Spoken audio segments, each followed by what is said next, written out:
Imagine if every word you spoke was a thread weaving the fabric of your identity. Think about it.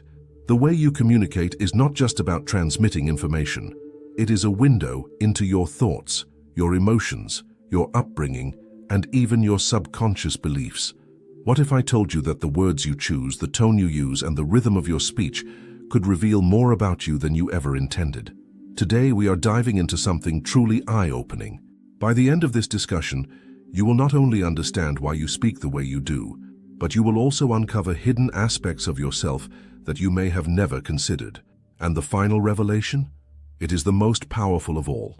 It might completely change the way you approach communication forever. Language is more than just a tool. It is a fingerprint of your mind, a signature of your experiences, and a reflection of your inner world. From the way we structure sentences to the words we instinctively choose, every aspect of our speech is shaped by something deeper: our psychology, our environment, and even our biology. Think back to a moment when you met someone who spoke in a way that immediately captivated you. Perhaps their voice was calm and soothing, or maybe their words carried an air of authority that commanded respect. Now, contrast that with someone whose speech felt scattered, hesitant, or uncertain. What made the difference? Was it simply the choice of words, or was there something more at play? The truth is, the way we speak is not random. It is influenced by countless factors: our upbringing, our social circles, our cultural background, and even the way our brains process information. Psychology has long studied the connection between language and identity. Sigmund Freud, for instance, believed that our speech patterns often reveal subconscious desires and internal conflicts. Meanwhile, modern research in linguistics has shown that our vocabulary and speaking style can indicate everything from our level of confidence to our emotional state. Consider this. Studies have found that people who frequently use filler words like and like may not necessarily be unsure of what they are saying. In some cases, these words serve as a cognitive tool, giving the speaker time to process information. However, excessive use of these fillers can also signal nervousness or a lack of certainty. On the other hand, individuals who speak with deliberate pauses and controlled pacing often come across as more confident and authoritative. But what about the words themselves? Our choice of words is perhaps one of the most revealing aspects of our speech. Research in the field of psycholinguistics has uncovered fascinating insights about how word usage can reflect personality traits. For example, people who use more personal pronouns like I and me tend to be more introspective and self-aware, whereas those who favor collective terms like we and us often display stronger social connections and empathy. There is also the question of formality versus informality. Think about how your speech changes depending on whom you are speaking to. When addressing a close friend, your tone is likely casual, filled with colloquialisms and slang. But when speaking to a superior, or in a professional setting, your language likely becomes more structured, precise, and refined. This shift is not accidental. It is an adaptive response, shaped by social conditioning and learned behavior. Now, here is something even more intriguing. The way you speak can influence not only how others perceive you, but also how you perceive yourself. The psychological concept known as linguistic relativity suggests that language shapes thought. In other words, the words you habitually use can actually reinforce certain thought patterns and beliefs. If you frequently describe yourself using negative language, saying things like, "I am terrible at this," or "I always mess up," you may be conditioning your mind to accept these statements as truths. On the other hand, if you make a conscious effort to use positive and empowering language, you may begin to cultivate a stronger and more resilient mindset. Think about this for a moment. When was the last time you really paid attention to the way you speak? Have you ever noticed certain patterns in your speech that might be revealing more about you than you intended? Take a second to reflect. Do you use words that emphasize confidence or hesitation? Do you speak with clarity, or do your words sometimes get lost in uncertainty? As we continue, we are going to explore even deeper layers of this fascinating topic. There are subtle elements within your speech that go beyond just words and tone, things that hint at your personality, your social standing, and even your level of emotional intelligence. And trust me, the final insight will completely shift the way you think about communication forever. Are you ready to uncover more? Think about the last conversation you had. Were you fully aware of how you were speaking? Most people are not. We tend to focus on what we are saying rather than how we are saying it. But the truth is, the how often carries more weight than the what. Take tone, for example. Studies in communication psychology have repeatedly shown that tone of voice conveys more meaning than words alone. In fact, Albert Mehrabian, a renowned psychologist, proposed that only 7% of meaning is derived from words, while 38% comes from tone of voice, and a staggering 55% comes from body language. This means that even if you choose your words carefully, if your tone does not match your intent, your message may not be received the way you expect. Imagine a person saying, "I am fine." These 3 words seem simple enough. But now, picture them being said in different tones, one warm and reassuring, another cold and distant, and yet another sarcastic and dismissive. The words remain the same, yet the meaning shifts entirely based on tone. This is why some people can command attention effortlessly, while others struggle to be taken seriously. The power is not just in the message, but in the delivery. Now let us go even deeper. The rhythm and pacing of your speech also play a crucial role in how others perceive you. Have you ever noticed how confident speakers tend to slow down their speech, allowing each word to land with impact? This is no coincidence. When we are nervous, our instinct is often to speed up, as if we are rushing to get the words out before our thoughts slip away. But this can make us sound anxious or uncertain. On the other hand, a controlled, measured pace signals confidence, authority, and self-assurance. There is a reason why some of the most influential leaders in history, think Martin Luther King Jr. or Barack Obama, are known for their deliberate, rhythmic speech patterns. Their words are carefully spaced, their pauses intentional. This technique not only makes their message more powerful, but also allows listeners time to absorb and reflect on what is being said. But what about everyday conversations? How does pacing affect our interactions?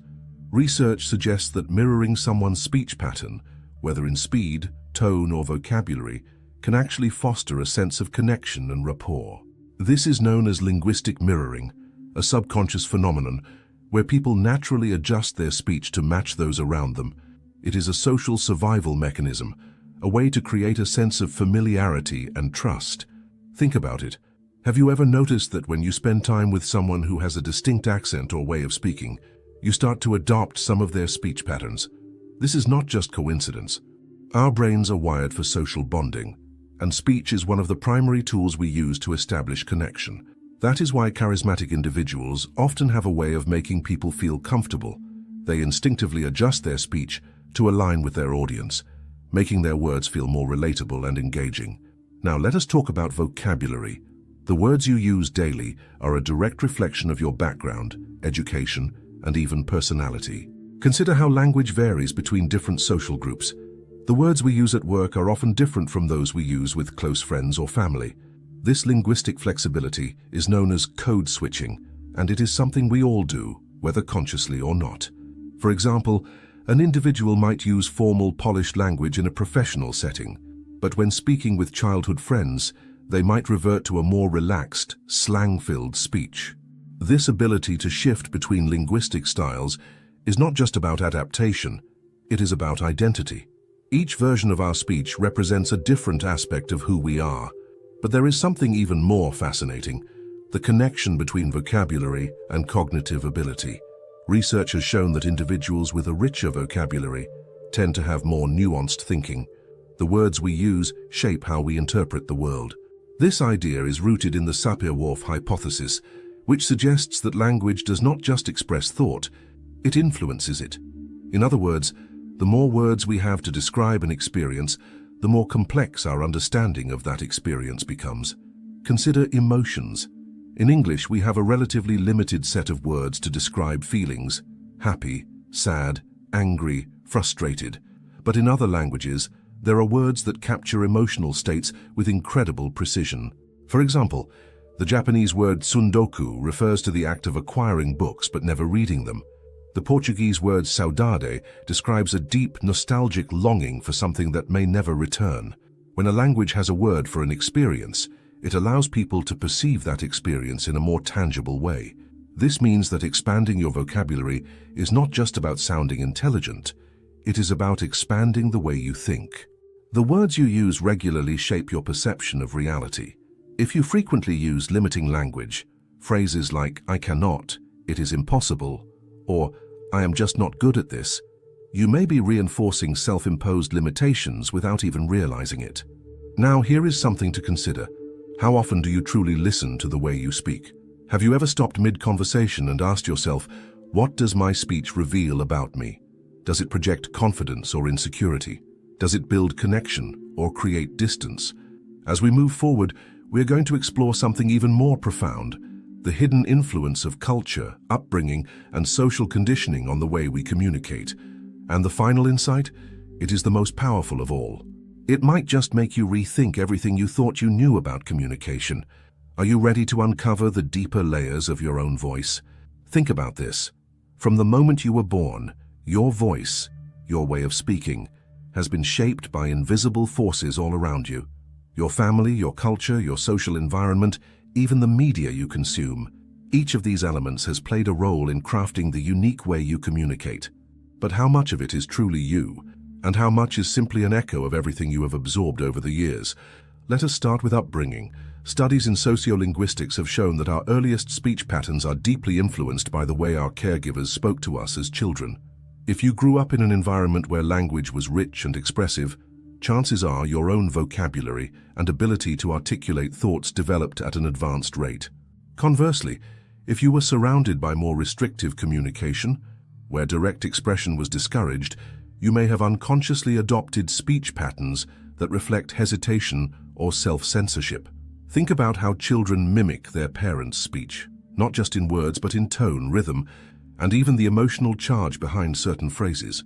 If a child frequently hears phrases like, "that is impossible," or "you are always messing things up," they might carry those verbal patterns into adulthood, reinforcing limiting beliefs without even realizing it.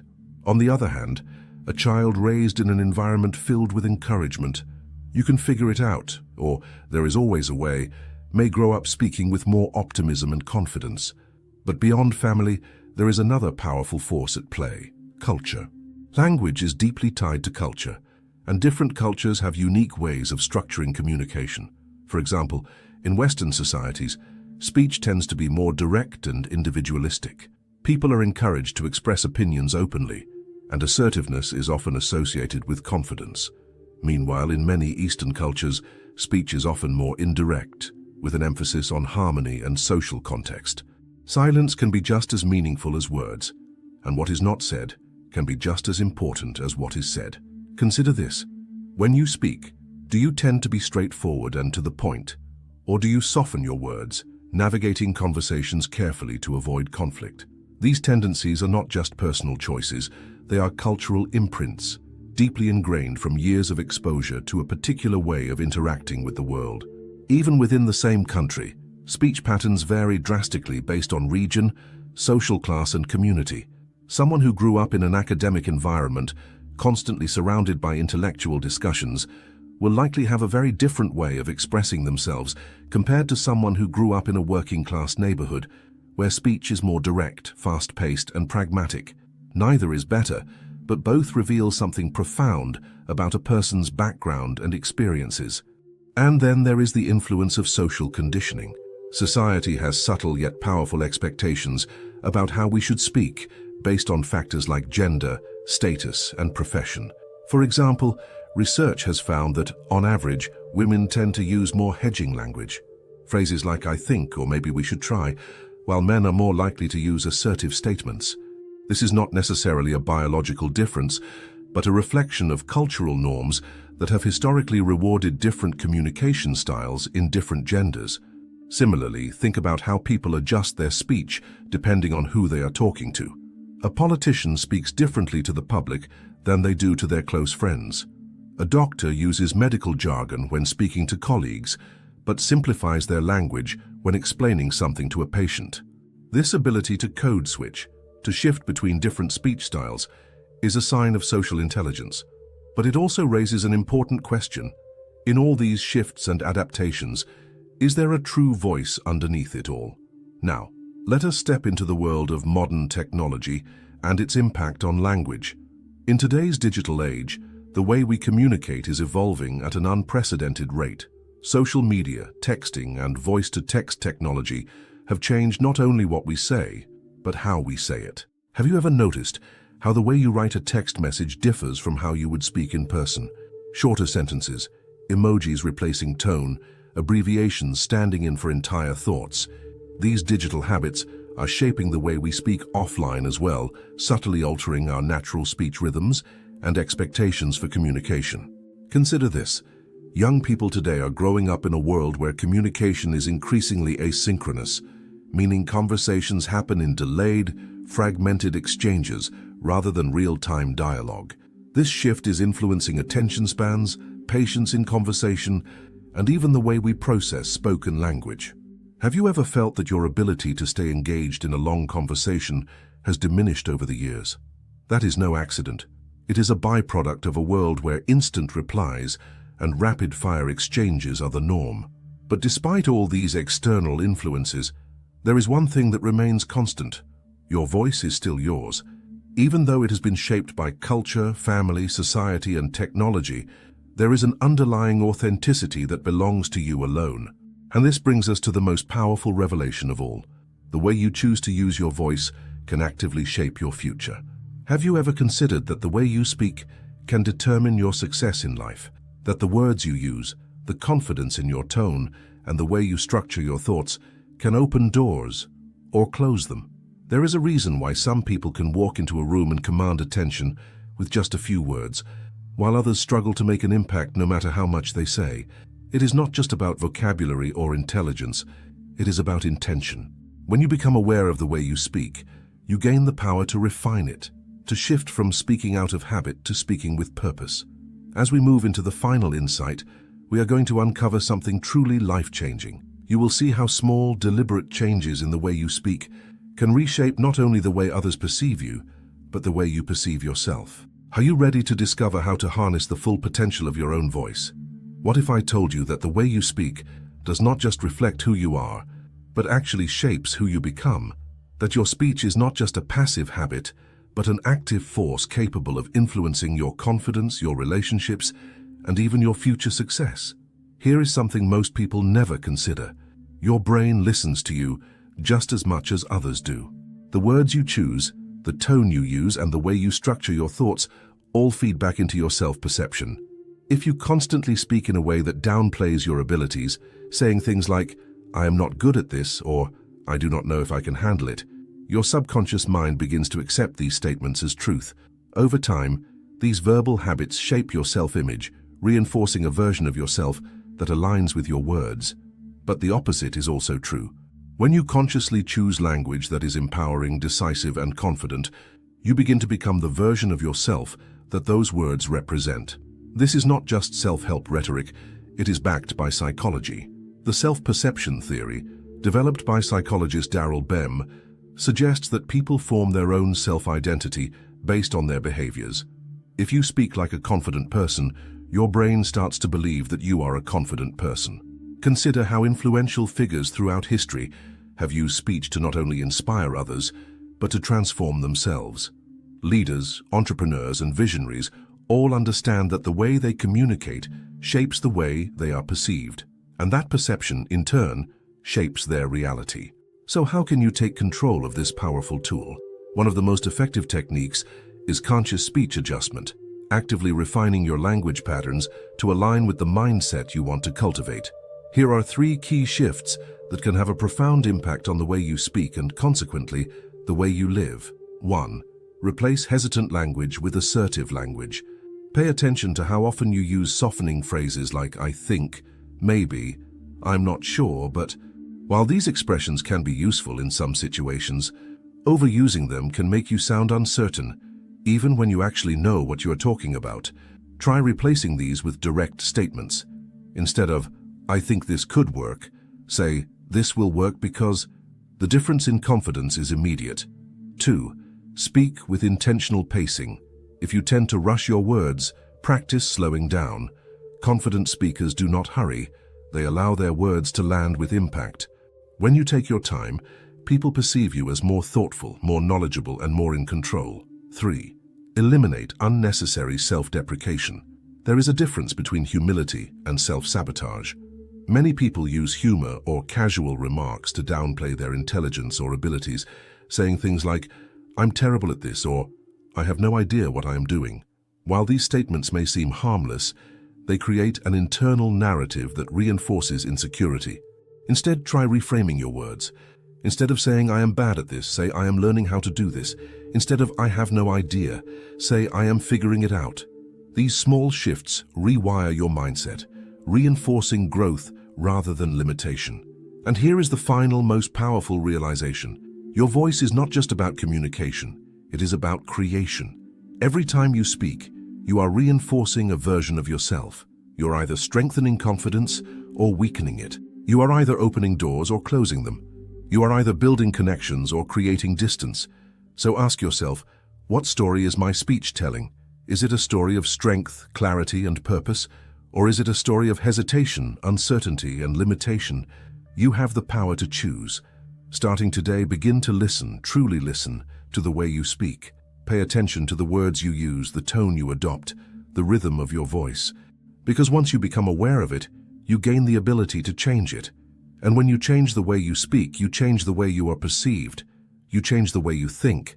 And ultimately, you change the way you live. So now that you know the truth about your speech, the question is, how will you use it? Thanks for looking.